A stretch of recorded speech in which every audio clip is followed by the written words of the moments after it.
Assalamualaikum warahmatullahi wabarakatuh.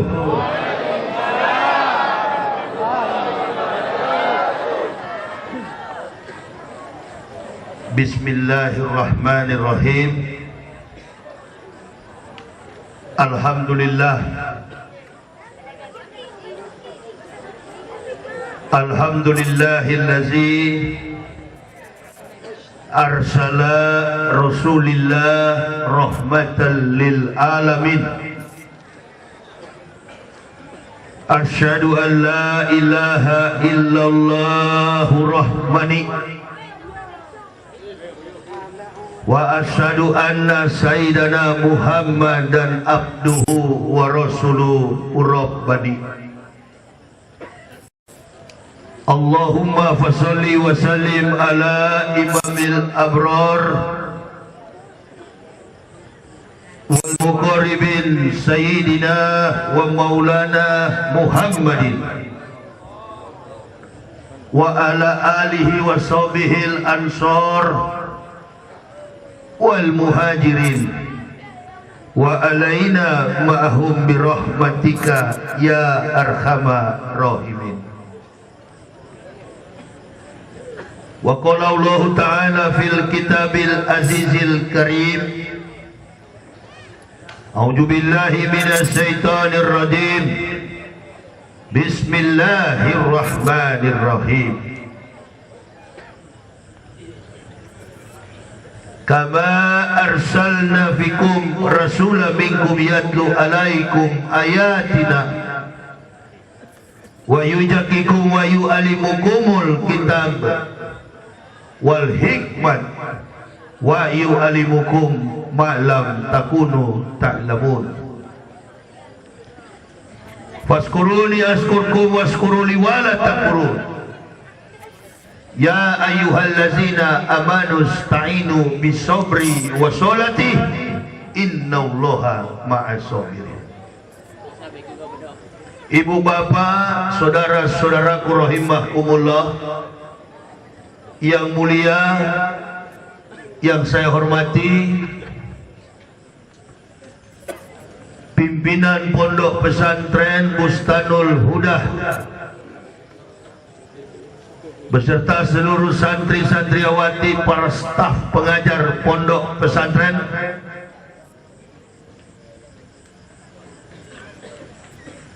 pemerintah Kabupaten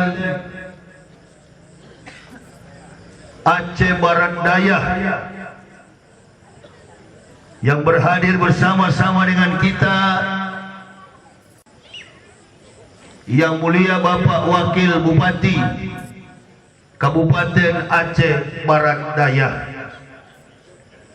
para alim, para ulama, tokoh-tokoh masyarakat,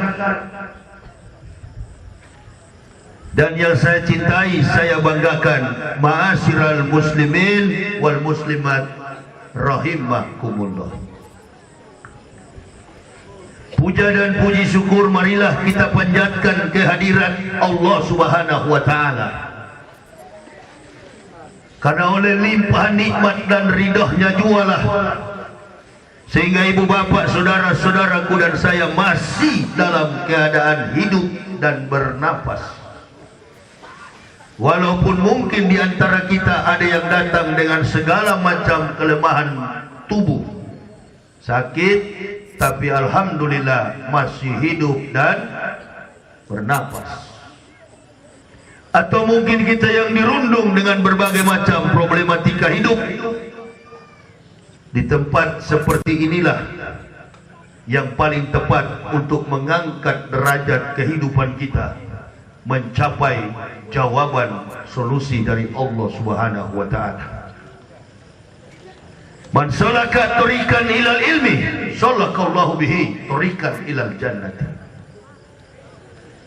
Kata Nabi sallallahu alaihi wasallam, barang siapa meringankan langkah kakinya menuju majelis ilmu, maka Allah Subhanahu wa taala akan meringankan langkah kakinya menuju surga. Ibu bapak bayangkan setiap umat Islam yang taat dan mengabdikan diri kepada Allah, ketika dia menempuh perjalanan mencari ilmu, bahkan menegakkan ilmu, dihitung oleh Allah satu langkah 70 pahala. Saya dari Cibubur, Jakarta Timur. Bapak Ibu silakan hitung berapa juta, berapa puluh juta langkah saya sampai di Belangpidi. Inilah nilai, inilah derajat yang perlu kita yakini sepenuhnya. Al-Islam bi'ilmi. Islam telah membentuk menjadi sebuah konsekuensi ilmu. Islam bukan agama yang sempit. Islam bukan agama yang sementara. Sifatnya adalah rahmatan lil alamin. Dari mana sifat keislaman itu muncul? Nabi SAW membawanya, mengajarkannya kepada manusia. Wa ma arsalnaka ila rahmatan lil. Tidak kami utus engkau Muhammad kecuali menjadi rahmat bagi alam semesta. Inilah hal yang patut kita syukuri kehadiran Allah Subhanahu wa taala, dan alasan kita untuk senantiasa menyampaikan sholawat dan taslim keharibaan Nabiullah baginda Rasulullah Muhammad sallallahu alaihi wasallam.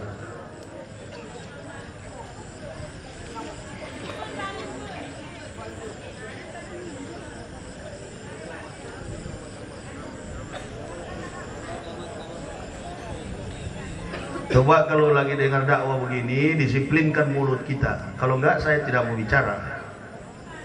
Ini kita mau berbicara tentang akhlak. Kalau mau bercerita di bawah pokok-pokok pohon sana.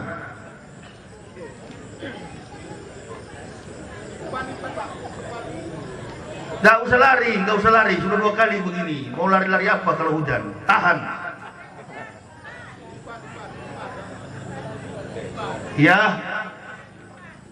Ya infak silakan, tapi mulut, uang itu kan nggak ada mulut. Silakan dijalankan, tapi mulut saya nggak terganggu. Jadi ibu bapak, dalam pertemuan semacam ini, coba kita melatihkan diri menjadi disiplin. Sebentar aja kita kok, paling cuma 1 jam. Sebentar aja. Apalagi dalam situasi dan kondisi manusia dewasa ini, kita diperhadapkan dengan berbagai macam. Kemarin saya di Medan berdakwah, salah satu tokoh masyarakat mengatakan, Ustadz, perlu diketahui bahwa Indonesia ini menghadapi tahun politik. Saya jawab waktu ceramah, bukan tahun politik, tapi tahun kekacauan politik. Realitas yang bisa menjawab ini adalah dakwah. Salah satu sifat yang melekat pada diri Nabi kita Muhammad sallallahu alaihi wasallam adalah tabligh, suka berdakwah. Saya dulunya bukan orang Islam, saya dulunya adalah fanatis beragama Kristen, kafir terhadap Allah. Tidak ada kesalahan lain kecuali saya dan keluarga menjadikan manusia menjadi Tuhan, Tuhan turun pangkat menjadi manusia, manusia naik pangkat menjadi Tuhan. Itu saja kesalahan kami. Lalu siapa yang menggiring kami sehingga kami mengucapkan 2 kalimat syahadat? Bukan orang Islam. Tidak ada orang di benua Amerika, di benua Eropa, di benua Australia, di benua Afrika, 5 benua di Asia yang ada di dunia ini mampu meyakinkan kafir untuk tunduk kepada Islam. Beda dengan orang Islam yang murtad. Saudara-saudara kita di Pulau Jawa, mereka murtad hanya karena satu persoalan, urusan perut. Dikasih Indomie beras 1 liter, keluar dari Islam. Ini yang saya pertahankan, wibawa dan derajat daripada Islam. Ibu bapak boleh pandang enteng, saya tidak pernah berani untuk pandang enteng. Bahkan sudah terbukti. Jangan dibilang bahwa Indonesia ini dalam keadaan baik. Negara kita akan baik, tatanan kehidupan masyarakat akan baik, baik dari tingkat individu, rumah tangga, bermasyarakat, berbangsa dan bernegara, kalau Islam tidak kita tegakkan. Pak Wakil Bupati tahu nggak? Presiden baru Amerika ini, Donald Bebek. Dia menang jadi presiden, tolong Pak dijawab. Hanya satu jawabannya. Dia menggunakan isu Islam sehingga dia menduduki orang nomor 1 di negara Paman Sam, negara adidaya Amerika. Islam ini ibarat buah, dia buah yang sedap, buah yang manis, nikmat dan bergizi. Tumbuh di pohon yang baik, di tanah yang subur. Ada yang hanya mengambil manisnya Islam, ada juga yang menanam dan merawatnya.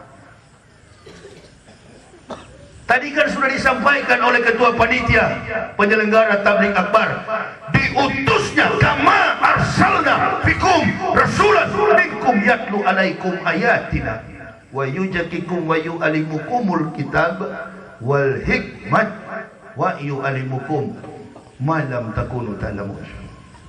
Wibawa Islam, derajat dan kemuliaan Islam melekat pada diri Nabi kita Muhammad sallallahu alaihi wasallam. Donald Bebek mengatakan apa?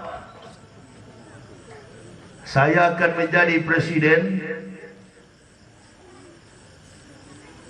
Begitu saya dilantik, saya akan mengusir imigran-imigran Islam. Islam yang dia bawa. Kalau dalam studi politik dunia, kita menghubungkan Islam dengan human body. Body manusia, bahwa Islam ini diibaratkan wanita cantik dan menawan. Isu-isu politik yang sensual diperanartikan dalam tatanan kehidupan masyarakat. Ini yang kata Nabi hanya dapat ditertibkan oleh perilaku yang melekat pada diri Rasulullah Muhammad SAW, yang dikenal dengan 4 karakter: amanah, sidik, tabligh, cerdas, fatona. Maka tiap tahun kita merayakan yang namanya Maulid Nabi. Bukan kita berdoa atas kepanjangan usia Nabi, karena Islam melarang untuk mendoakan orang umur panjang, apalagi orang zalim. Man da'a li zalimin bil baqa'i faqad sub'an yusullahi fil ardi. Janganlah kamu mendoakan orang zalim berumur panjang. Barang siapa mendoakan orang zalim umur panjang, sama saja dia mendurhakai Allah di muka bumi. Makna esensial daripada Maulud Nabi bukan Nabi masih hidup. Setelah Nabi sudah tiada, beliau telah kembali ke rahmatullah, menduduki tempat yang dijanjikan oleh Allah, Jannatin Naim. Barulah umatnya mengadakan Maulud Nabi.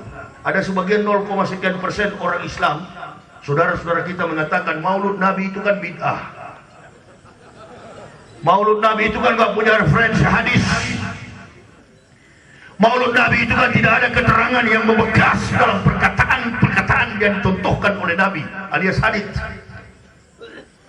Saya orang dari kafir begitu bersyukur, ibu bapak saudaraku, ketika kita manusia normal menerima sesuatu dari sesama kita yang terucap dari mulut kita, jazakumullah khairan katsiran. Terima kasih, thank you. Apalagi yang diberikan ini, yang diutus ini adalah piala, adalah hadiah yang paling besar. Diutusnya manusia mulia sepanjang masa. Bukan hanya orang Islam yang menyanjung kebesaran dan kemuliaan derajat yang melekat pada diri Nabi SAW. penulis buku terkenal di Amerika, Michael Hart, 100 the great men in the world, Prophet Muhammad good man number one.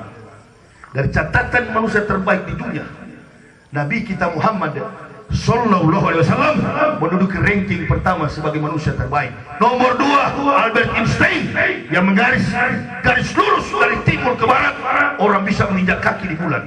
Yang ketiga Isa al-Masih. 100 manusia terbaik, Nabi Muhammad menduduki ranking pertama. Ibu bapak boleh cari di toko buku, ada buku itu, catatan manusia terbaik di dunia. Rasulullah SAW menduduki ranking pertama sebagai orang terbaik. Ini Michael Hart bukan orang Islam. Dia menulis buku tentang kehebatan Nabi kita Muhammad SAW. Kita yang sudah beragama Islam kadang-kala tidak menghormati. Pakai nama Muhammad, tukang nyolong handphone. Pakai nama Muhammad, kurir narkoba. Pakai nama Muhammad, tukang nyolong uang negara. Pakai nama Muhammad, suka mengadu domba sesama Muslim, penjilat, kotoran kafir. Saya dari Lampung, dari Jakarta, mengendarai mobil pribadi. Kemarin saya berdakwah di Kabupaten Kuala Bate, suami istri dan anak. Pak Wabub, saya keliling Indonesia ini berdakwah dari Jakarta pakai mobil pribadi untuk menjangkau umat. Bukan NU, bukan Muhammadiyah, bukan Al-Wasliyah. Kami bebas, kami Ahlus Sunnah wal Jamaah. Karena apa? Tidak ada tendensi, tidak ada interest. Lantas kemudian di Al-Quran dikatakan apabila orang NU meninggal dunia, maka telah disiapkan oleh Allah dan Rasul surganya agak ke kanan, ada lampu merah Indomaret banting kiri. Apabila orang Muhammadiyah meninggal, surganya agak ke kiri, ada nasi goreng, ada pecel lele, ambil kanan. 4 mazhab dalam Islam itu hanyalah penyambung lidah Nabi yang menggerakkan kekuatan intelijensi mereka untuk mendorong umat Nabi bersinergi untuk menegakkan dinul haq, dinul Islam. Beliau seorang pemimpin, beliau seorang khalifah di bumi, hamba Allah Ta'ala yang jujur. Makanya beliau diberi gelar Al-Amin. Al-Amin Nasution, entah sudah bebas atau belum, walau. Kita belajar setiap tahun. Dalam setiap tahun Indonesia ini diperhadapkan dengan berbagai macam problematika eksternal, internal Islam. Negara sedang diperhadapkan pada konsekuensi dan komitmen. Di antara dua pilihan, negara ini akan tegak oleh kekuatan Islam, atau negara ini akan meninggalkan Islam dan negara ini akan berantakan. Maka Nabi berkata, "Qiwamud dunya bi arba'ati asar." Tertibnya dunia bergantung kepada 4 perkara. Yang pertama, bi ilmi ulama'i, ilmu para ulama. Tapi kenyataannya ulama sudah nggak konsen berdakwah. Apakah Bapak bersedia jadi cawapres? Oh, siap. Saya dari tadi, mohon maaf ya, saya dari tadi begitu tiba di pesantren, doa saya cuma satu di dada ini. Mudah-mudahan pimpinan pondok yang ada di sini tidak mengikuti jejak Pak Ma'ruf Amin. Betul apa betul?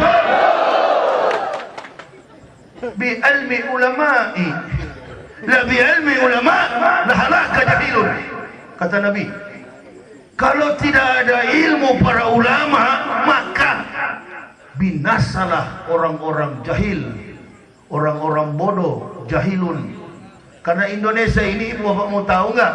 Indonesia ini 60% penduduknya berpendidikan rendah. mudah terbawa arus, mudah terbawa opini, dan tidak memiliki pendirian yang kuat di atas kesaksian dua kalimat tauhid. Apa saja yang dilihat, apa saja yang didengar, telan mentah-mentah. Kata Nabi apa tuh? Wa ahlur rustaqi bil jahli, orang kampung karena kebodohan. Orang sebut satu ayat langsung dipanggil ustaz. Innalillahi. Asal sudah muncul di TV pakai satu ayat, satu hadis, ustaz. Di Jawa itu kan begitu. Asal sudah muncul di TV dipanggil ustaz, udah. Asal sudah muncul di TV. Nah, umat Nabi ini gampang sekali dibodoh-bodohi. Ibadah ke Baitullah, umroh ditipu, haji ditipu. Innalillahi. Datang ustaz-ustaz, ngaku-ngaku ustaz, sorban melintang sampai 20 biji di kepala. Ustaz Guntur Bumi pensiun. Muncul Ustaz Gatot Brajamusti pensiun. Muncul Lia Edan, Ahmad Musadek, dan yang kemarin baru-baru di Jawa, Kanjeng Dimas taat setan. Ada juga pengikutnya. Tempat belajar ilmu itu jadi tempat beginilah. Saya waktu siang tadi datang dari Jakarta flight, masuk ke pesantren, diundang kiai, datang ke dalam, yang pidato di sini anak santri. Satu kalimat yang masih membekas di telinga saya. Keluar dari pesantren sini, subhanallah, melatih putra-putri kita regenerasi backbone Islam to the future, untuk masa depan Islam nanti. Mereka tampil sebagai pendakwah yang ikhlas di jalan Allah. Saya Allah kasih hidayah. Apa yang saya lakukan setelah Allah kasih Islam? Bersyukur kepada Allah. Nah, jadi konsekuensi kita mengadakan maulud bukan bid'ah. Maulud ini adalah bukti kesetiaan kita untuk tahu bersyukur, menerima Nabi yang besar, Nabi yang agung, Nabi yang mulia, baginda Rasulullah Muhammad sallallahu alaihi wasallam. Kenapa menjadi mulia? Sayyidina Muhammad. Kenapa Rasulullah mulia? Karena 124.000 nabi yang diutus oleh Allah. 123.999 nabi gagal menuntun umat manusia. Sekali lagi, kenapa Nabi Muhammad diutus oleh Allah? Karena dari sekian banyak 124.000 nabi yang diutus oleh Allah, 123.999 nabi gagal membawa misi Allah. Maka diutuslah Rasulullah sallallahu alaihi wasallam. Siapa golongan yang paling tahu tentang kehadiran Nabi Muhammad? Golongan yang pertama adalah para nabi. Termasuk di dalam Al-Quran yang paling tahu tentang kedatangan Nabi Muhammad. Satu-satunya nabi di dalam Al-Quran adalah Nabi Isa alaihissalam. Ibu bapak tolong ya, kalau saya bilang Nabi Isa, jangan pernah berpikir bahwa saya bicara soal agama Kristen. Karena di Kristen sana bukan Isa, Yesus. Lakum dinukum. Tapi baru malam ini kan ibu bapak tahu. Dari dulu-dulu kan taunya Isa Kristen. Betul apa betul? Iyalah, mengaku aja lah. Musa Taurat katanya, Muhammad Islam. Seolah-olah tiga nabi ini beda. Nah, kalau saya balik, siapa yang mengatakan Nabi Muhammad akan datang sebagai nabi? Di dalam Al-Quran belum terhapus. Surat 61 ayat yang ke-6. Wa idskola Isa ibnu Maryamah ya Bani Israila inni Rasulillahi ilaikum musaddiqalimah baina yadayya minat Taurat wa basisra bi Rasulil ya'ti min badismuhu Ahmad. Apa kata Yahudi? Falama bahumil bainati qalu bisa sihir mubin. Ini katanya sihir yang nyata.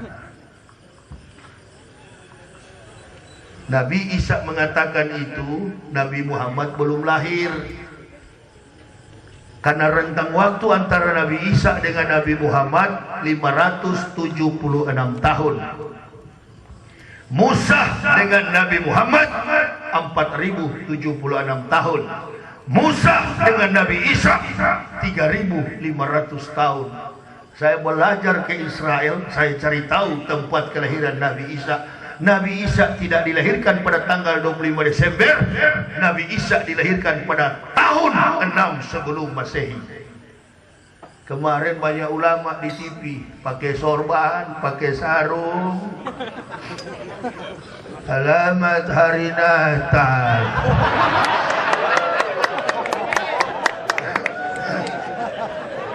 Haramkah itu, Ustaz? Enggak.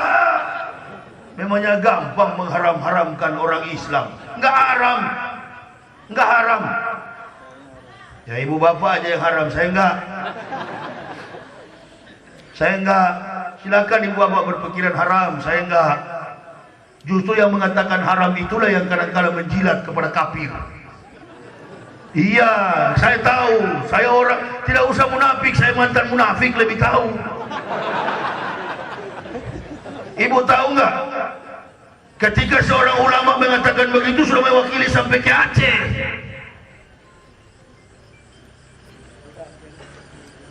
Haram, tidak haram. Memangnya gampang mengharam-haramkan orang. Jangan terbiasa mengharam-haramkan orang Islam. Rokok haram, celana kurang panjang haram. Itu Islamnya nggak mengerti, dangkal, pura-pura fanatis, padahal munafik. Tahu saya bukan tidak tahu. Dulu tahun 2016 waktu masih kiai mengatakan mengucapkan selamat Natal haram. Begitu 2018 selamat hari Natal. Jadi jangan Bu, saya bukan orang bodoh yang masuk Islam. Kita aja dari kafir begini fanatisnya minta ampun. Ente muslim nenek moyang kenapa begitu pelin-pelan?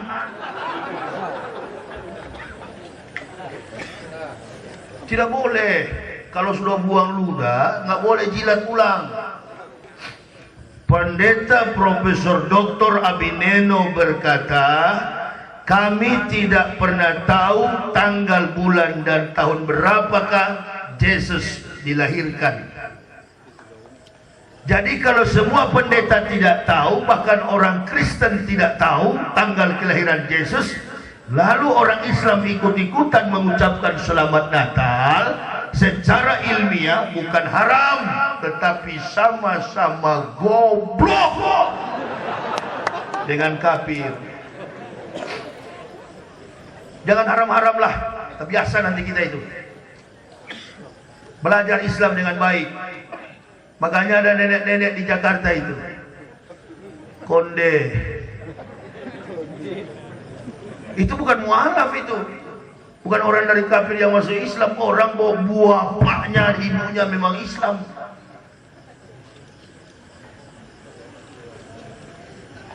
Konde.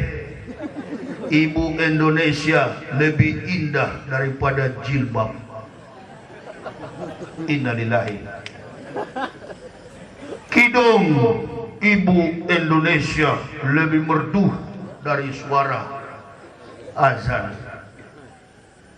Tahun 2011 angkasawan Amerika asli wanita India bernama Sunita Williams, angkasawan astronot dari bulan.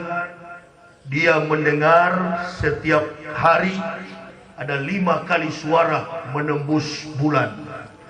Padahal dalam pengamatan observasi tidak ada frekuensi suara dari bumi menembus bulan. Tapi dalam satu hari 5 kali suara itu menembus bulan. Dengan menggunakan teleskop dia menyorot ke bumi. Dunia ini gelap gulita. Hanya 2 kota yang bercahaya, Makkah dan Madinah. Turun dari bulan, dia berkesimpulan Islam agama yang benar. Sekarang tanya sama nenek-nenek itu, Apakah Kidung Ibu Indonesia sampai ke bulan? Makanya kalau goblok belajar.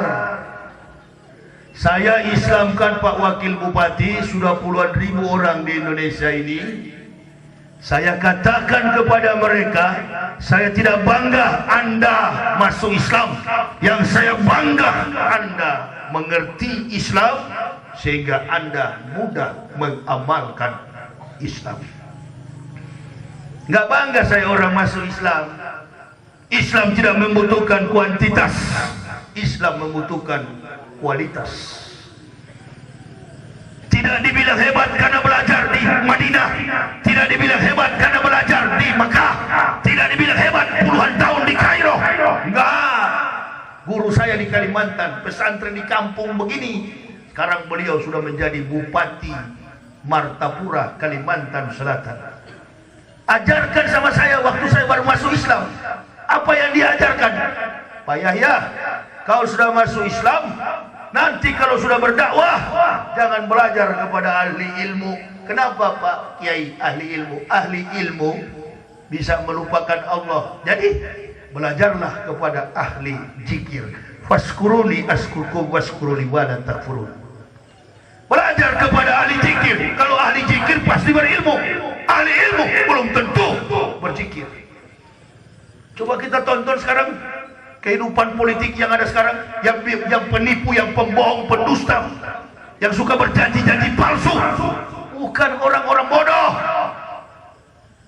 Apakah terjadi dalam kehidupan Rasulullah SAW? Bahkan yang bermunafik, berkhianat terhadap Islam, orang-orang justru yang mengaku Islam. Saya sering bilang menghadapi kafir itu nggak mudah, nggak susah. Dalam sejarah tidak pernah kafir menang melawan Islam, baik dalam rentetan sejarah pertempuran fisik maupun dalam perdebatan argumen sains. Nggak pernah orang kafir menang melawan Islam. Bagaimana cara satu-satunya supaya mereka menang? Strategi kafir ketika saya masih pendeta, bagaimana hancurkan Islam pakai orang Islam. Coba nonton di TV itu, setiap kali ada laporan ke polisi, jidatnya hitam bulat begini. Nih, kalau muncul di TV begini Pak Wakil Bupati, jidatnya hitam. Bawa map, lapor polisi, ada apa? Tuh, Ustadz yang radikal, lapor, menentang Jokowi.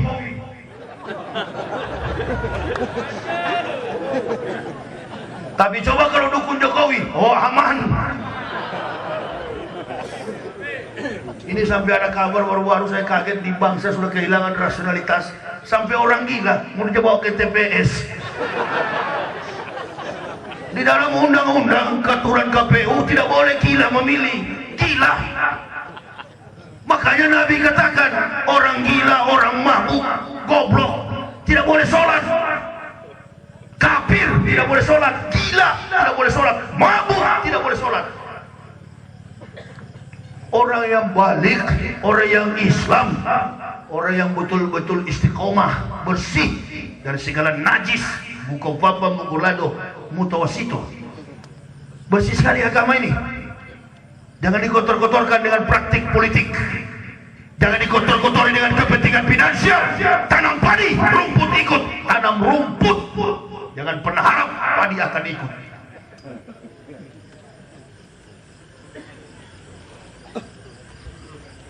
Kaget saya nonton TV begini, orang gila dangdut.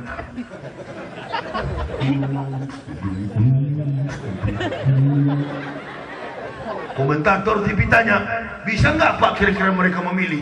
KPU langsung jawab, kan kami yang menuntun. Iya tahulah, coblos nomor 1 pasti. Kalau sudah dituntun, dibiarkan sendiri. Yang saya khawatir bukan milih, berak. Jangan-jangan ditunggu-tunggu sama panitia KPU, mana ini orang gila, bukannya coblos tapi kira-kira kalau dia berak sampai cebok. Cobalah dilatihlah masyarakat kita ini berpikir cerdas, fatona sebagaimana Nabi. Al-Islamu ya'lu wa la yu'la alaihi. Agama Islam ini agama yang tinggi, jangan direndah-rendahkan. oleh kepentingan politik.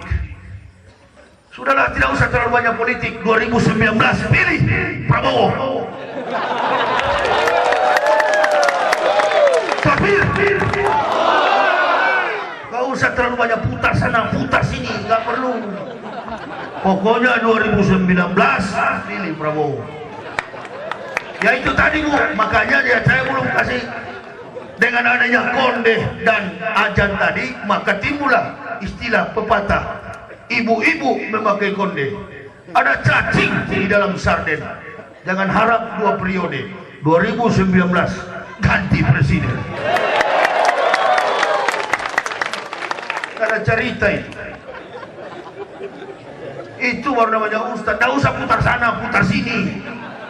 Nggak usah pakai putar-putar. Orang Aceh begini ya pilihlah partai Aceh. Habis Sandi, Prabowo, besok jadi Mualim yang jadi wakil presiden. Tengku Ujatin mana wakil presiden. Mantap. Mau ngomong apa? Saya orang Manado, nggak ada kepentingan itu. Saya berdakwah sendiri, masuk Islam sendiri. Nggak ada yang suruh-suruh. Mualaf katanya saya. Bukan. Mualaf itu orang yang dibujuk hatinya. Saya nggak ada yang bujuk. Jadi nggak cocok kalau dipanggil mualaf. Saya tidak mau juga pakai istilah itu. Kebanyakan mualaf ini nilah setitik merusak susu sebelanga. Bagaimana saya mau dipanggil mualaf? Saya lebih tahu Islam daripada Bapak Ibu. Ente yang mualaf, saya bukan.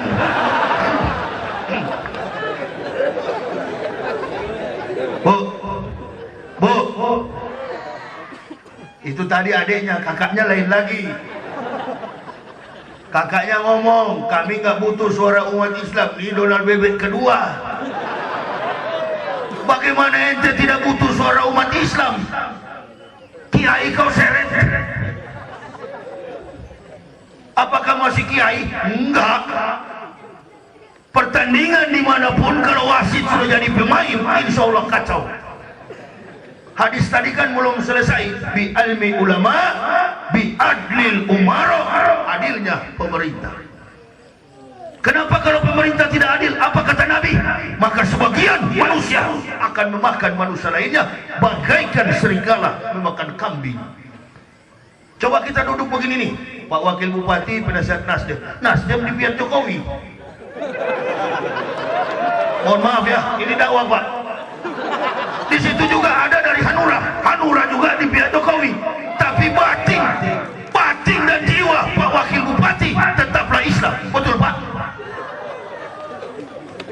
Tidak bisa. Ini segala sesuatu terjadi ambivalence, pertentangan perasaan.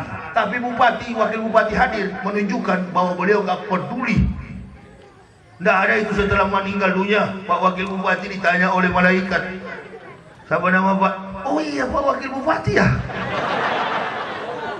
Jokowi lantai 15 presiden, menteri lantai 12, bupati lantai 10, camat lantai 9. Begitu ditanya, dulu partai apa Pak? Oh saya partai Aceh. Oh kalau partai Aceh lantai 50 Pak. Partai apa Pak? Enggak ada. La tasalu qadama abdin yaumal qiyamati min baini yadaillahi ta'ala hatta yus'alu an arba'at yasa. Tidak beranjak kaki seorang hamba dari pelataran kiamat yadaillahi ta'ala, di hadapan Allah Ta'ala, kecuali dia ditanya 4 perkara. An umri fima afna, umurmu dengan apa kau habiskan. Wa an jasadihi fima ablahu, jasadmu dengan apa kau lakukan. Wa an ilmihi wa amila bihi, ilmumu dengan apa kau gunakan, untuk apa kau gunakan. Dan yang keempat, wa an malihi min aina iktasabahu wa fima anfaq, hartamu dari mana kau dapat, untuk apa engkau belanjakan. Itu saja yang ditanya oleh Allah di pelataran kiamat. Nggak ditanya Bapak di dunia apa. Malaikat kenal. Oh iya itu kan Pak Jokowi, kata malaikat. Silakan Pak, presiden lantai 20 Pak. Begitu baru sampai di lantai 7, malaikat bilang turun dulu Pak. Kenapa? Bapak pernah sebut suratul Fatihah Al-Fatihah.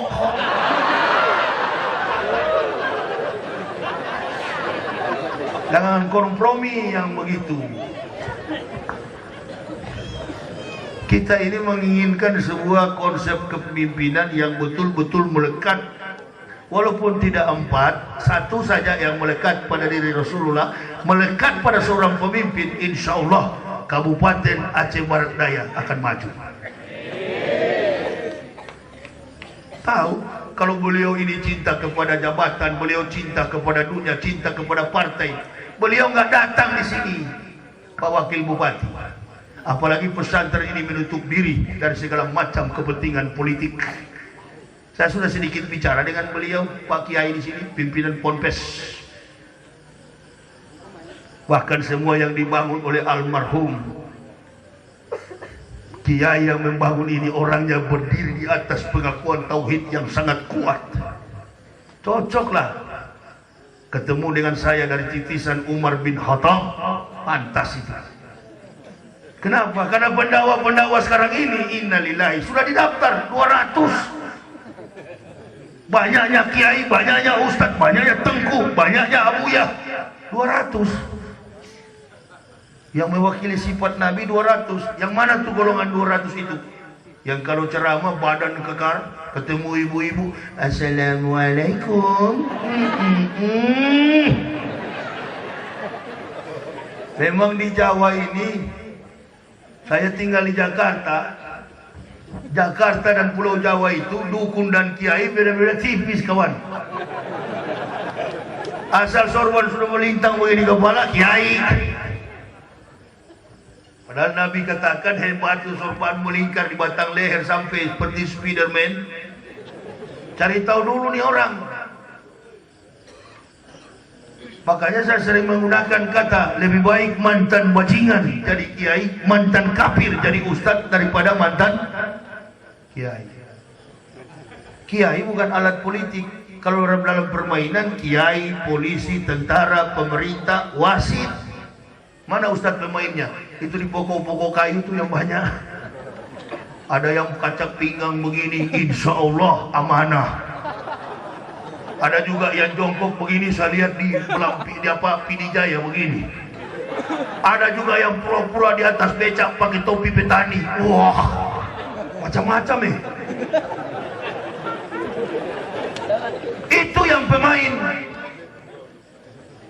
Biadil umaro, adilnya pemerintah, polisi, tentara, wasit, ulama, apalagi wasit. Jangan berpolitik, menguasai, memahami, mengimplementasikan kepada generasi. Arti dan makna dari politik adalah ilmu para kiai. Tapi kiai jangan coba-coba sentuh barang itu. Biarkanlah sarjana politik yang berpolitik, sarjana hukum yang berpolitik, sarjana ekonomi yang berpolitik, sarjana dalam kompetensi ilmu sekuler silahkan berpolitik. You sebagai ulama adalah wasit. Makanya Nabi katakan di samping ilmu para ulama ada juga ulama yang perlu diwaspadai.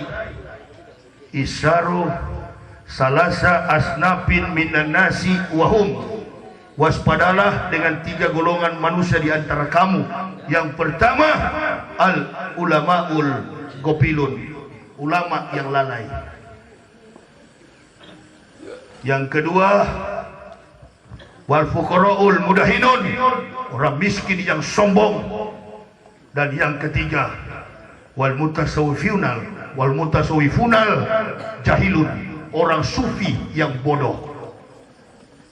3 orang ini yang harus diwaspadai. Ulamaul gofilun, ulama yang lalai, disetir oleh politikus, dibawa kemana-mana, disuruh pidato. Sumber para kiai, ilmu para tengku, ilmu para abuyah, ilmu para ustadz, ilmu para ulama, sumbernya cuma 2, Quran dan hadis. Makanya saya bilang 2016 larang mengucapkan Natal, haram. 2018 dia ucapkan. Kemarin juga begitu. Apakah masih kiai? Enggak. Oktober kemarin Maulud Nabi, kita akan ada kabar besar. Akan keluar mobil SMK. Komentator TV tanya, Kiai, ini sudah November, mana mobil SMK? Saya kan cuma dengar orang. Ini bukan ulama ini.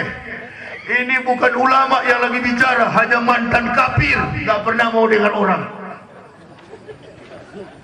Di WhatsApp saya masih ada nih, seorang ulama bungkuk mencium tangan penguasa.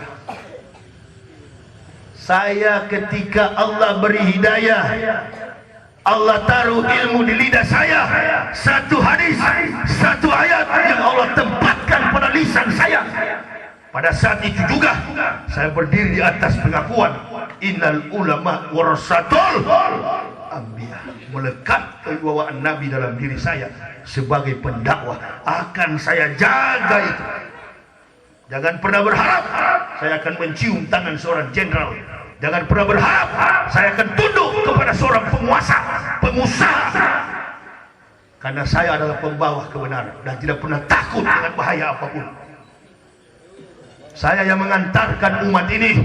Saya yang bersyukur atas hidayah yang Allah berikan. Jangan pernah berharap untuk mencium tangan seorang pengusaha, penguasa, bahkan jenderal.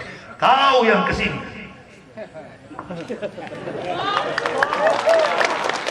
Dan sudah terjadi ceramah di Bogor, Jawa Barat.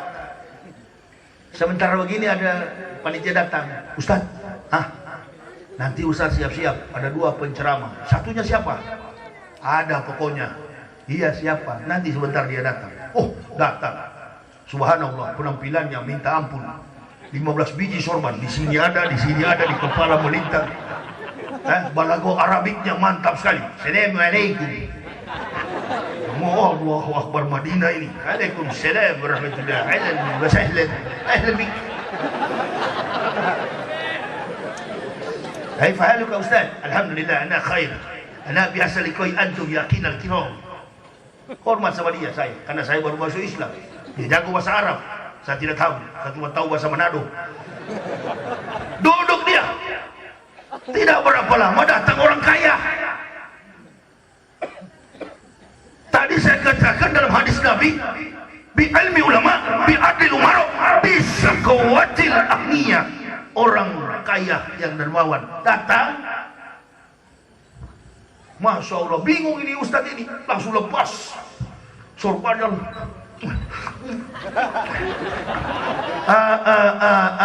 Ini di mental pendakwah di Indonesia. Ngaku sebagai ulama, ngaku sebagai pendakwah, hina. Ya cium tangan penguasa, pengusaha, businessman. Saya tarik, hei, katakan kepada panitia, saya pulang. Kenapa Ustaz? Saya dari kafir tapi saya menjaga kehormatan wibawa Nabi Muhammad SAW.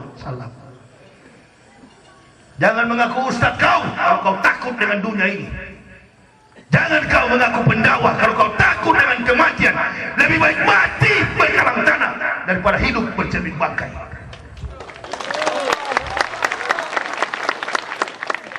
Sekali layar terkembang, tidak akan pernah menyerah. Saya tarik dia, kau Ustaz, setan yang menguasai jiwamu. Kenapa kau cium tangan itu? Saya tidak belajar kemana-mana. Saya belajar di pesantren pinggiran. Tapi saya dididik dengan keteladanan untuk menghargai nilai derajat Nabi kita Muhammad Sallallahu Alaihi Wasallam. Kau bukan ustaz. Kau tidak lebih daripada penjilat. Benih-benih inilah yang menghancurkan Islam di zaman sekarang ini. Hanya karena sesuap nasi, hanya karena jabatan, hanya karena pangkat, kedudukan dan jabatan. Berkhianat kau, merendahkan Islam. Al-Islamu ya'lu wa la yu'la alaihi. Agama Islam itu agama yang tinggi. Aina dia indallahil Islam. Memang beda. Mental dan iman kalau tidak sejalan, ini jadinya. Dulu kita, ulama-ulama dulu, pejabat yang datang, Maka saya simpati sama Pak Wakil Bupati datang ke tempat ini. Coba pejabat lain.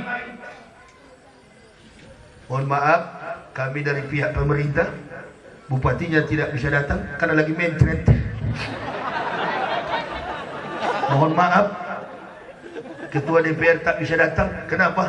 Karena lagi urusan dengan Lintong Toy.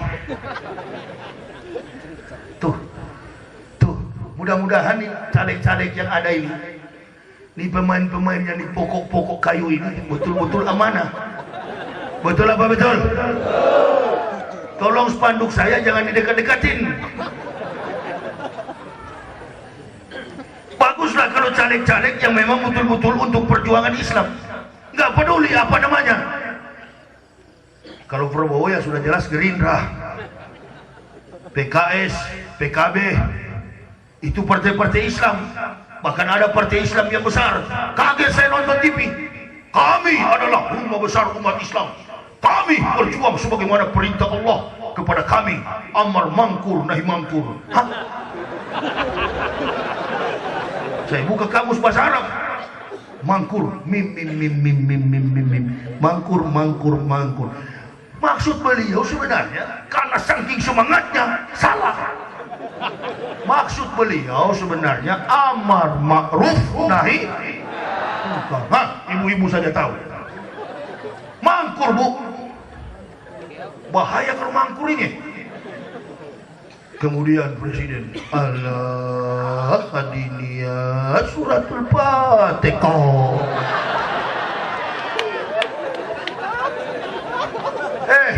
Dari awal saya mukadimah, insya Allah sampai mau 1 jam saya ceramah, ada salah nggak? Karena belajar dan jujur terhadap Allah dan agama ini. Allah tidak permalukan orang yang setia menjaga agama ini. Ya ayyuhalladzina amanu in tansurullah yanjurkum wa yusabbit aqdamakum. Wahai orang beriman, barang siapa menolong agama Allah, maka Allah menolongmu dan meneguhkan kedudukan. Jangan pernah ragu.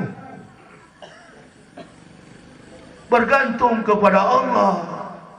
Nasta'inu bisabri wa sholati innallaha ma'as-sabirin. Minta pertolongan kepada Allah dengan sabar dan sholat.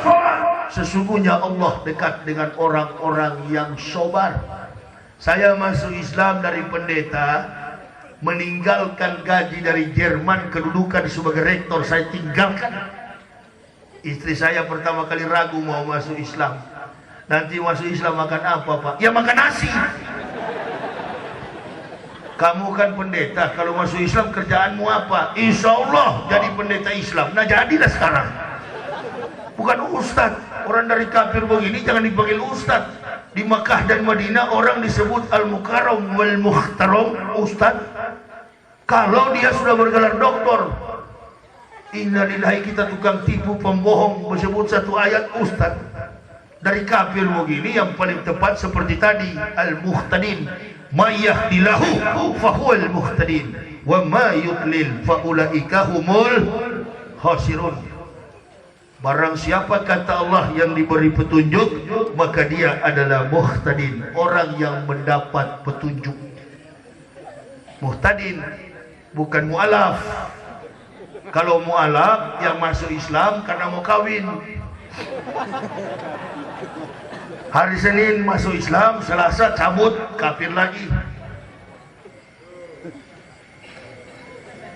Ada yang mengasumsikan kalau mu'alaf itu orang-orang lemah. Enggak lah. Insya Allah saya lebih kuat Islamnya daripada ibu bapak. Insya Allah. Ibu bapak masuk Islam ini kan gratis. Enggak ada pengorbanan, tidak ada penderitaan, tidak ada yang ibu bapak tanggalkan. Begitu lahir langsung Allahu Akbar, Allahu Akbar, Allahu Akbar, Allahu Akbar. Langsung diajanin. Saya begitu lahir dibawa ke dalam gereja pendeta baptis. Pada hari ini kami baptis engkau Yahya Yopi Waloni dengan nama Bapa, Anak dan Roh Kudus. Roh Kudus. Pada hari ini kami baptis engkau Yahya Yopi Waloni dengan nama Bapa, Anak dan Roh Kudus. Roh Kudus. Ibu bapak lahir langsung Islam. Beruntung atau beruntung? Qad aflahal mu'minun. Beruntunglah orang yang beriman. Jaga, pegang, pelihara, tingkatkan itu iman menjadi takwa sampai masuk ke dalam liang kubur. Makanya ibu bapak pandang enteng. Kalau saya nggak berani pandang enteng, kami merasakan mendapatkan Islam itu dengan segala macam caci maki, dengan segala macam fitnaan, ancaman. Ibu bapak jalan kemana-mana nggak pernah rasa khawatir, tapi saya jalan kemana-mana mata harus waspada. Minuman, makanan kami paling tidak sembarangan, apalagi minuman dan makanan di pesawat.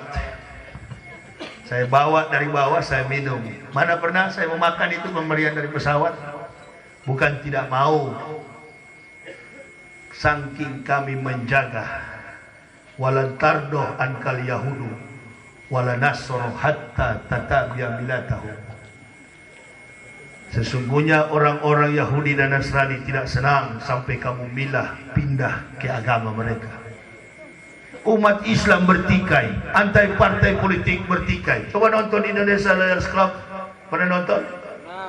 Mulai dari presenter agamanya, presenternya Karni Ilyas agamanya Islam, yang berdebat di meja panjang itu sebagai narasumber panelis adalah Islam. Mereka diadu domba. Siapa yang mengadu domba? Pemain-pemainnya ada di belakang layar, tidak ada lain, Yahudi dan Nasrani.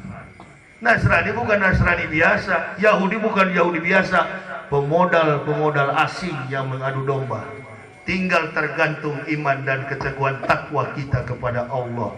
Makanya jangan heran yang saya contohkan tadi, jidat bulat sampai hitam begini, katanya bela ulama, suka mengadu domba. Hati-hati ibu bapak. Bagaimana caranya hancurkan Islam? Pakai orang Islam. Jadi jangan heran sesama muslim sering berdebat. Bahkan saya nonton di televisi, katanya kami sudah mendaftar, ada 41 masjid yang terpapar radikalisme. Coba nanti kalau saya pulang dari pesantren ini ya, pesantren ini juga dicap radikal ini. Saya tidak ada hubungan dengan organisasi Islam manapun. Saya dari kafir masuk Islam. Saya bukan NU, saya bukan Muhammadiyah, saya bukan Naqsabandiyah, saya bukan Al-Wasliyah. Saya adalah Ahlus Sunnah wal Jamaah. Kita di masjid-masjid kalau berdakwah, ustaz-ustaz innalillahi, ukuran jenggot kurang panjang bidah, kaki celana kurang naik, ini masuk neraka ini. Saya terus pikir-pikir, mana malaikat yang pegang sentimeter ini? Ini ajarannya sama, Qurannya sama, nabinya sama, Tuhannya adalah Allah. Yang beda mana Ustaz? Ujung jari. At-tahiyatul mubarakatuh. Ada yang lurus begini, ada yang goyang-goyang begini. Ada juga yang cungkil-cungkil dari bawah begini. Ini yang model baru ini, yang 1440 Hijriah ini, begini gitu. Tahiyatul mubarakatuh, sholawatu thayyibatu, assalamualaikum. Enggak apa-apa. Kunut tidak pakai kunut, yang penting semuanya pengikut Rasul. Salto 15 kali ke udara dulu enggak apa-apa, barulah takbir Allahu Akbar. Saya kemarin di Medan di samping kakek-kakek sholat maghrib berjamaah. Samping dia saya. Orang lain imam sudah mau selesai baca ayat, dia masih pemanasan. Allah. Allah. Saya tinggal begini-gini sampai dia mau hadar sama saya, bagaimana ini? Kawan, ente pakai gaya silakan, tapi jangan berjamaah. Tunggu di kamar sendirian. Orang terganggu dengan model ente begini. Atau kalau mau berjamaah paling belakang sendiri. Imam sudah mau selesai baca ayat, dia masih pemanasan. Allah. Ujung-ujungnya ke samping. Allah. Ini kalau sholat tarawih di masjid saya di Jakarta 23 rakaat, pulang ceram, pulang dari masjid encok bengkok begitu. Kalau saya memang dari awal masuk Islam, Islamnya standar. Allahu Akbar. Sudah. Nggak ada sampai 50 kali. Sampai terstrum kayak orang kesetruman. Allahu Akbar. Akhir-akhirnya ujung-ujungnya pegang pedang di samping. Enggak apa-apa ente mau bawa golok, ente bawa parang, tidak apa-apa, tapi nggak usah terlalu banyak gaya, orang di samping terganggu. Islam baju bersih, gamis bersih, taruh parfum. Jangan gamis sudah 55 hari, 55 malam ente tidak cuci, ente berjamaah. Nah ini persoalan. Pernah terjadi itu di Bekasi saya. Imamnya ayatnya panjang di samping saya, gamisnya belum cuci, ditembak dengan kipas angin dari sana. Imamnya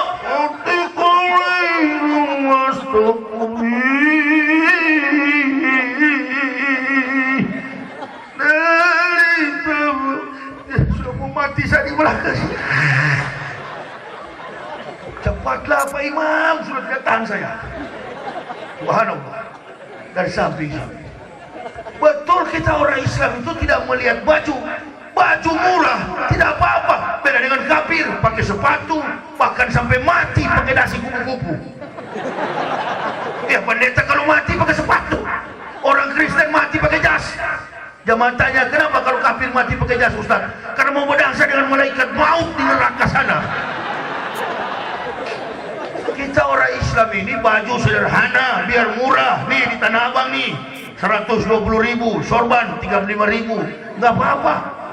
Beda dengan dulu saya masih pendeta, sepatu ke atas, jas mahal. Kita orang Islam bajunya baju murah, nggak apa-apa Jack. Yang penting di belakang jangan ente tulis Jokowi Ma'ruf.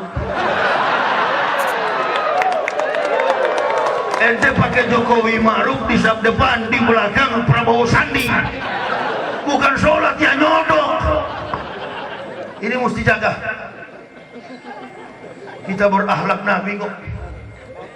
Satu waktu saya sholat di Masjid Al-Musawaroh, Kelapa Gading, mau kuliah zuhur, saya diundang. At-tahiyatul masjid saya di depan anak muda hitam, gendut, pakai jeans sempit.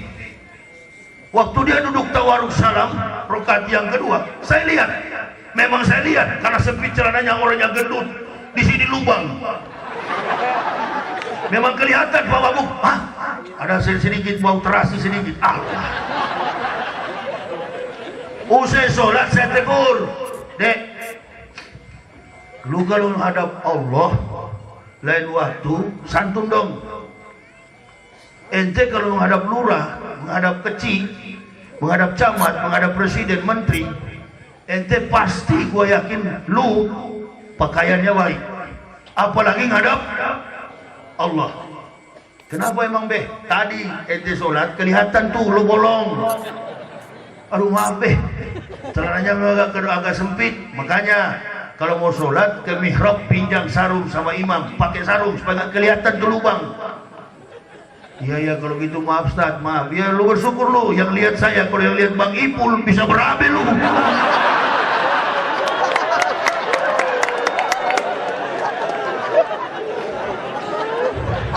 Alhamdulillah yang lihat Yahya Waloni. Kalau yang lihat Bang Ipul bukan cuma berabe, bisa robek. Macam-macam lu. Orang Islam itu paling tenang hidupnya, sudah dijamin masuk surga. Yang masuk neraka itu ya Kristen, Hindu, Buddha. Di luar Islam neraka jahanam. Inna adzatna lil kafirina salasila wa aqlalau wa sa'ira. Sesungguhnya kata Allah, kami sudah menyediakan bagi orang kafir adalah belenggu, rantai dan neraka yang menyala-nyala. Ngapain kita ulama baku bela dengan orang kafir? Ada wanita partai baru tuh, pemimpinnya kafir, ngutak-ngatik ajaran poligami, ajaran Islam. Katanya poligami itu anak-anaknya terlantar. Mestinya Megawati tegur, karena bapaknya poligami. Dasar kafir kau. Banyak juga orang Islam yang ikut ke situ. Mudah-mudahan nggak ada di Belang Pidi ini. Ini karena apa orang kafir jadi berani? Mau tahu kenapa kafir jadi berani? Karena munculnya kalangan munafik di dalam Islam. Orang kafir itu disuruh perangi. Orang munafik apalagi dalam Quran surat Taubah ayat yang ke-73. Nabi kita disuruh perangi.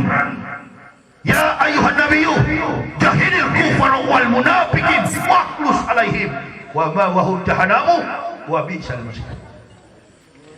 Wahai Muhammad, wahai Nabi, kata Allah, perangilah orang-orang kufar dan munafik. Kafir adalah kufar, munafik adalah orang yang ngaku Islam, bermunafik terhadap Islam. Waqlus alaihim, dan bersikap keras terhadap mereka. Sesungguhnya tempat kembali mereka neraka jahanam yang sangat pedih. Jadi saya pikir orang Aceh ini, kalau sudah melihat partai yang mendukung penista agama, janganlah mendekati ke situ, lari, tinggalkan. Amin ya robbal. Ini mengenai prinsip kawan, tidak ada harga prinsip itu. Nilainya adalah penderitaan dan kematian. Nggak boleh ustadz berdakwah. Saya sudah pernah saya katakan kepada jamaah setiap saya berceramah, di dalam Al-Quran Allah membedakan antara kafir dan mukmin. Orang kafir derajatnya binatang. Dalam Quran surah Al-Anfal 55, inna syarrad dawabi indallahi allazina kafaru fahum la yu'minun. Sesungguhnya binatang makhluk yang paling buruk di sisi Allah adalah orang-orang kafir. Binatang makhluk, sudah binatang paling buruk, itu orang kafir. Berarti saya sebelum masuk Islam adalah binatang. Begitu masuk Islam jadi manusia. Saifuddin Ibrahim dan orang-orang Islam yang murtad dulunya manusia, keluar dari Islam jadi binatang. Kenapa bilang begitu Ustaz? Supaya yang rencana mau jadi binatang tidak jadi malam ini. Jangan, kita mulia. Makanya saya tidak setuju tuh kalau ada ustaz-ustaz berceramah bidah kafir kepada sesama bos. Kau berani kau hanya kepada saudaramu. Kalau kau berani sana sama kafir, pendeta lewat kau bilang, hei ahli neraka. Coba kalau berani. Hanya berani kepada Muslim. Itu yang dikatakan Nabi, wal mutasawwifunal jahilun, dan orang-orang sufi yang bodoh. Itu. Kalau masuk masjid bukan mau sholat, jadi pengamat sholat. Ini kok celananya kurang panjang ini. Enggak sunnah. Kalau sudah terangkat begini barulah sunnah. Nah, gini. Waalaikumsalam. Masuk masjid mukanya keras. Kalau bukan kepada golongannya, mazhabnya, ketemu mazhabnya seperti anak kucing. Assalamualaikum ya akhi. Waalaikumsalam. Tapi kalau ketemu bukan mazhab, keras dia. Bersentuhan pun nggak mau, sholat pun nggak mau, dekat-dekatan. Lain golongan. Ini benih munafik yang memecah belah ukhuwah Islam. Saya dari kafir orang kunut. Kemarin saya ceramah di Sabang, imamnya kunut oleh subuh.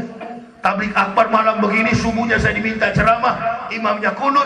Allahumma dina fiman hadait, amin.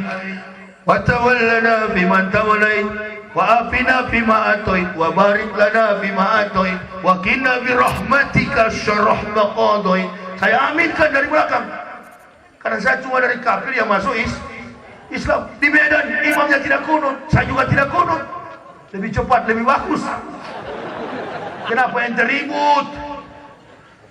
Baru belajar Islam ya, dangkal ya. Nilai paling tinggi dalam Islam itu adalah ukhuwah Islamiyah. Berkumpul kita begini, kenapa Allah tempatkan di pesantren? Menjalin ukhuwah Islamiyah, belajar kepada napaktilah sikap dan akhlak Nabi. Maka pekerjaan mulia di pesantren ini akan terjawab. Ada pembangunan musola, kita bantu dengan harta kita. Berjuang di jalan Allah. Qad aflahal mu'minun allazina hum fi sholatihim khashi'un wallazina hum 'anil laghwi muridun wallazina hum fi zakatihi fa'ilun wallazina hum li furujihim hafizun. Li zakatihi fa'ilun, bersedekah di jalan Allah. Pesantren ini membutuhkan uluran tangan Bapak Ibu. Keluarkan yang terbaik dari kantong kita untuk bantu pembangunan musola di pesantren ini. Bantu. Mana panitia masjid, mana panitia pesantren, jalankan bantuan itu. Keluarkan dari kantong kita. 1000 yang kita keluarkan untuk Allah digantikan berlipat-lipat ganda. 50.000 yang kita keluarkan digantikan oleh Allah berlipat-lipat ganda. 1 juta apalagi, sedangkan 1000 saja diberkahi. Keluarkan infak ibu bapak, keluarkan infak ibu bapak, jalankan infak itu sambil kita berselawat kepada Nabi. Ibu bapak, saudara-saudara rahimakumullah, saya di kesempatan yang berbahagia ini telah menyampaikan sedikit tentang perjalanan kehidupan keluarga kami. Dan tadinya kami ini adalah orang yang kemudian Allah berikan hidayah, tidak mempermalukan ibu bapak, tidak aja juga menjatuhkan wibawa kita sebagai muslim. Tetapi mari kita sama-sama menegakkan agama ini. Karena semakin hari semakin kita melihat kehidupan umat Islam ini tidak menentu. Semakin hari semakin kita tidak menghargai kehidupan yang ada dalam kebinekaan, dalam 4 pilar yang telah dibangun oleh Pot Foundation, pendiri bangsa kita. Bukan di Aceh, maksud saya di Pulau Jawa sana. Ribut karena kepentingan politik. Saya berharap mudah-mudahan para elit-elit partai yang ada di sini, kita ingat bahwa Aceh ini adalah satu-satunya provinsi di Indonesia yang menerapkan syariat Islam, menjunjung tinggi derajat dan keagamaan Islam. Saya dulu pertama kali baru masuk Islam, pikiran saya itu dengan istri adalah Aceh. Karena kami dan istri ini dikejar-kejar oleh keluarga Pak Wakil Bupati.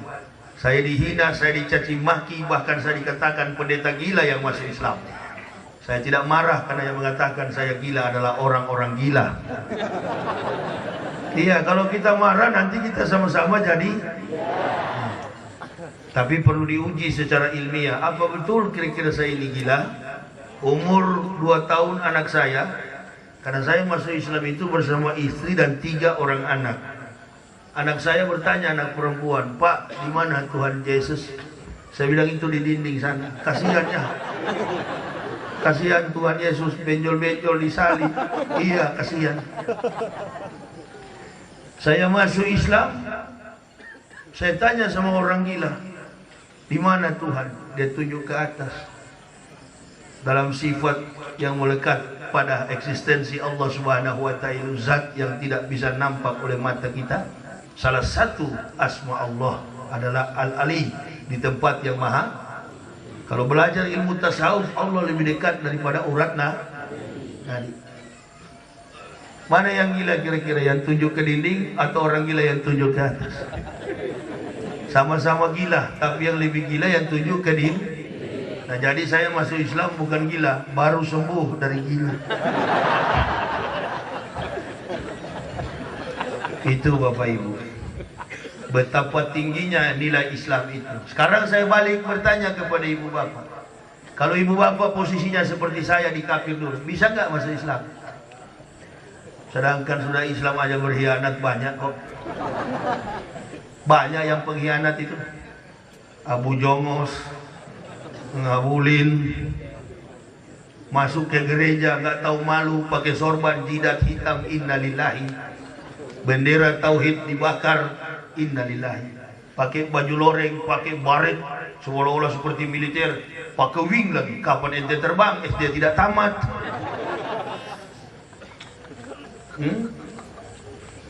Inilah orang-orang munafik. Saya orang Manado, tinggal di Manado, lahir di Manado, bapak saya, ibu saya orang Manado asli. Jujur saja, Manado itu beda dengan Sumatera Utara. Orang Batak itu mayoritas beragama Islam. Saya tahu karena saya sering ceramah di sana, sampai di pesantren yang tertua Mustafawiyah. Orang Batak itu 80% Muslim. Tapi Manado, asli Manado, marga Waloni seperti saya, tidak ada yang beragama Islam. Tapi di Manado kerukunan antar umat beragama terpelihara dengan baik. Ambon pecah perang, Poso kacau. Saya sering katakan bukan perang agama, tetapi Islam dan Kristen dijadikan kuda tunggangan untuk mencapai isu politik. Ini persoalan politik sangat riskan sekali, bahaya ke depan. Makanya kita jaga bersama-sama. Nggak ada itu. Orang Manado mayoritas Kristen, nggak pernah melarang orang mengajar di masjid. Di Indonesia kemarin ada pejabat yang umumkan dilarang azan. LGBT dia dukung. Bencong.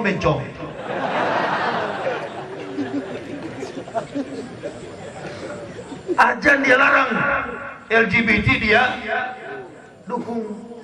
Ini kasus fahisyah ini sudah dari zaman Nabi Nuh, dosa fahisyah. Ketika malaikat lewat di tenda milah Ibrahim alaihissalam, tanya oleh Ibrahim, mampir dulu Pak, biar saya potong kambing. Mau kemana Mas? Mau ke desa sebelah. Ada apa di situ? Dibilang Pidi. Rupa-rupanya ada fahisyah di situ. Kapan? Besok pagi lah. Nah Ibrahim punya tabiat kalau ada tamu dibelahkan kambing, akikah.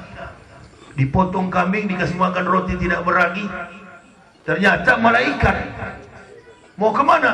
Mau tempatnya Nabi Lut, mau hancurkan tuh Sodom dan Gomora. Kenapa disebut Sodom? Karena laki-laki dengan laki-laki melakukan pemburit, sodomi, makanya disebut Sodom. Sodomi diambil dari bahasa ilmiahnya, medikalnya Sodom, bahasa kesehatannya. Orang melakukan perzinahan dengan sesama jenis. Tapi sekarang akhir zaman lebih daripada dulu. Bukan cuma laki-laki dengan laki-laki, LGBT, lesbian, gay, bisex, and the transgender. LGBT, lesbian, perempuan dengan perempuan, gay itu palu pecah, musibah ma'asabah bi musibatin. Karena itu yang mengundang. Transgender dari laki-laki, rohaut dipisah jadi mirip perempuan. Transgender dari laki-laki ke perempuan, perempuan ke laki-laki. Tikang kepala kau, ibadah kau, merubah alat kelaminmu, neraka. Bertakwa katanya, ada kumpulan-kumpulan bencong sholat, serba salah men. Pakai kopiah, takut kamu sama bapak-bapak. Pakai mukena, masih ada kayu.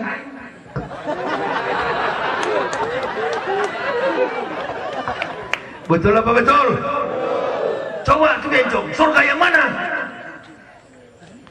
Pakai mukena muncul. Nggak pakai mukena, pakai kopiah, ganjil. Bencong tidak masuk surga dalam Islam. Sampaikan, hai pendakwah. Jangan puji-puji. Yang penting amal. Tidak, ilmu. Amal tanpa ilmu tidak berguna. Ilmu itu biar, amal itu biar sedikit disertai dengan Ilmu daripada banyak tidak ada ilmu. Sujud kau sampai 5.000 rakaat dalam syari. Jangankan 5 rakaat, 5.000 dalam syari. Tidak diterima ibadahmu. Tegas begitu Islam. Munafik kepada Islam, munafik kepada Allah. Di Al-Quran kau kafir.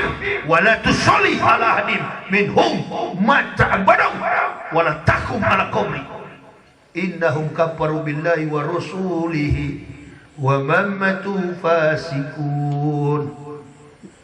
Janganlah engkau berdiri mensolatkan orang yang mati di antara kaum munafik, wahai Muhammad. Dan jangan mata abadau, untuk selama-lamanya. Wala takum ala qabri, dan jangan berdiri di atas kubur mereka. Berarti jangan mendoakan. Innahum, kenapa? Kenapa? Dijawab oleh At-Taubah 84. Innahum kafaru billahi wa rasulihi wa mammatu fasikun. Karena mereka, kata Allah, telah munafik kepada Allah dan Rasul, dan mereka mati wa mammatu fasikun, dalam keadaan fasik. Tanamkan kepada anak cucu kita. Saya bilang sama anak istri saya, hey, kita sudah masuk Islam, jangan sedikit pun terbawa ada perasaan untuk kita bermunafik terhadap agama ini. Bapak saya belum masuk Islam, datang ke rumah saya. Anak saya umur 4 tahun, Zulkarnain, laki-laki. Begitu ayah saya masuk ke rumah saya, dan anak saya mengatakan, hei, opa kafir. Itu akidah. Itu akidah. Bukan benci kepada ayah saya, sayang kepada mereka. Kalau saya bilang orang Kristen masuk neraka, bukan benci, sayang. Begitu saya masuk surga, tidak akan dituntut oleh orang kafir. Ahli penduduk neraka, ahli penduduk surga akan berdialog. Kenapa kau di neraka, kafir? Dia akan bilang, tu Yahya tidak sampaikan. Tapi begitu saya sudah menyampaikan, berpas beban saya. Ada ibu-ibu masuk Islam, dia ikut orang Islam, dipukul suaminya, datang ke rumah saya. Kenapa? Ustaz, saya mualaf. Lalu saya menikah dengan orang Islam, dia mabuk, sopir taksi. Saya mau kembali ke Kristen. Oh, berarti ibu masuk Islam karena lihat dia. Kalau masuk Islam jangan karena makhluk. Tapi saya sudah nggak tahan, Ustaz. Bu, orang Islam dan orang Kristen di Indonesia ini memang beda-beda tipis. Ada yang keagamanya kafir, kelakuannya ada yang Islam, kelakuannya tidak menutup kemungkinan di bulan Pidi ini banyak bertabiat kafir, mabuk. Betul apa betul? Tapi yang namanya Muslim biar pemabuk, narkoba, nggak sholat-sholat, tetap juga masuk surga. Cuman surganya benjol-benjol dulu, Pak. Mampir dulu di neraka, bermain-main dengan pendeta di neraka, baru masuk surga. Ada yang tinggal nyeret kakinya, itu masuk surga. Kenapa lama sekali baru ke surga? Aduh, mampir sebelah. Ini gara-gara mencalonkan diri jadi pejabat tuh.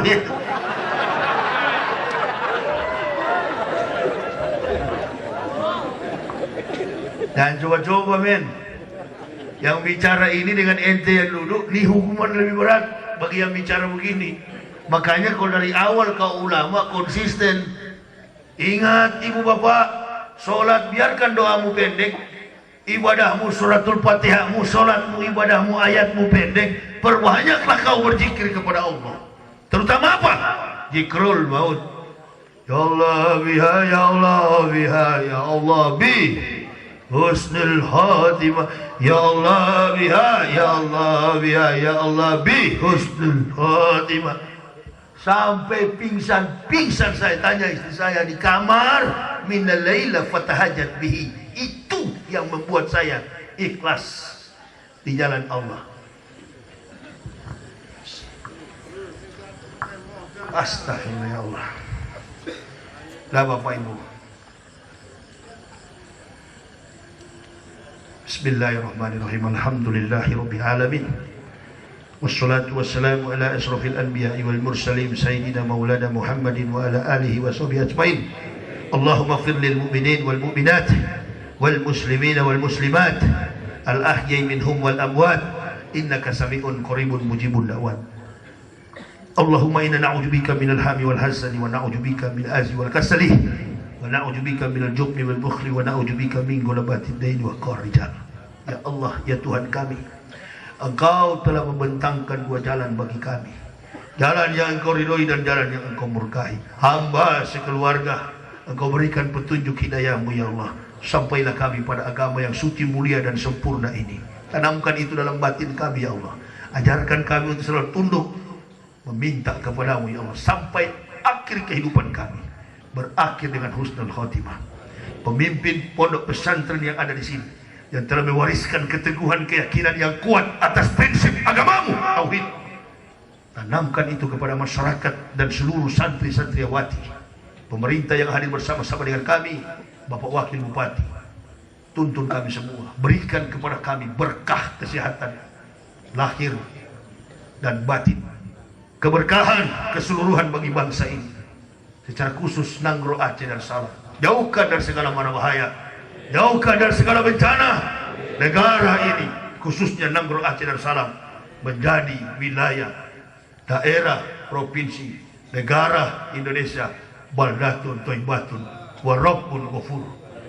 Ya Allah, hamba akan kembali menuju ke Jakarta. Lindungi dalam perjalanan, berikan sehat untuk tetap menegakkan syiar agama. Malam yang akan kami lewati ini, naungi kami dalam kasih sayang-Mu ya Allah. Pagi hari bangunkan kami, afdalul a'malu as-salatu khams. Kami bisa melaksanakan apa yang menjadi wajib kami, salat 5 waktu. Tanamkan itu di dalam hati kami ya Allah. Dan amat sangat penting lagi, ajarkan kami untuk bersikap rendah hati, tegas untuk menegakkan agama-Mu dengan memiliki 4 karakter yang melekat pada diri Nabi kami Muhammad sallallahu alaihi wasallam. Tempatkan beliau, para sahabat, semua pengikut dari akhir zaman, keturunan beliau ya Allah, di tempat yang Engkau janjikan. Ini kami orang-orang beriman ya Allah, penuh kekurangan dan keterbatasan. Ketidakberdayaan kami ini hanya karena semangat kami untuk menegakkan agama-Mu ya Allah. Bimbing kami Pilpres ke depan ya Allah, ciptakan suasana Indonesia yang kondusif. Jauhkan dari adu domba, jauhkan dari segala tipu daya ya Allah. Karena kami tahu ketika kami berbohong, berdusta, bermunafik terhadap agama-Mu, maka musibah yang akan kami terima. Ampuni kami ya Allah. Ke depan hadirkan pemimpin yang betul-betul memiliki karakter Nabi kami Muhammad sallallahu alaihi wasallam, agar bangsa ini dituntun kepada kejayaan di masa-masa yang akan datang. Sesama Muslim, berbeda partai politik, tetapi kami satu tujuan adalah untuk bersama-sama menegakkan dinul haq, dinul Islam. Jauhkan kami dari masyarakat Aceh ini perpecahan hanya karena perbedaan politik. Inilah kami ya Allah. Allahumma habib ilaina al-iman wa zadhu fi qulubina wa kari ilaina al-kufra wal fusuq wal isyana waj'alna minar rasyidin. Allahumma tawaffana muslimina walhiqna bis-solihin ghaira huzaya wala maftunin. Allahumma ij'alna muflihin. Allahumma aftah aqfala qulubina bi dzikrika wa atmim alaina ni'mat wa asbiq alaina min fadlik waj'alna min ibadika sholihin. Rabbana taqabbal minna innaka antas samiul alim wa tub alaina innaka antat tawwabur rahim. Wassalatu wassalamu ala sayyidil anbiya'i wal mursalin Muhammadin wa ala alihi wa sahbihi ajmain. Subhana rabbika rabbil izzati amma yasifun wa salamun alal mursalin walhamdulillahi rabbil alamin. Terima kasih Ibu Bapak atas segala perhatiannya. Mohon maaf atas segala kekurangan saya. Usikum wa nafsi bitaqwallah. La ilaha illa huwa allahi falyatawakkalul mu'minun. Wassalamualaikum warahmatullahi wabarakatuh.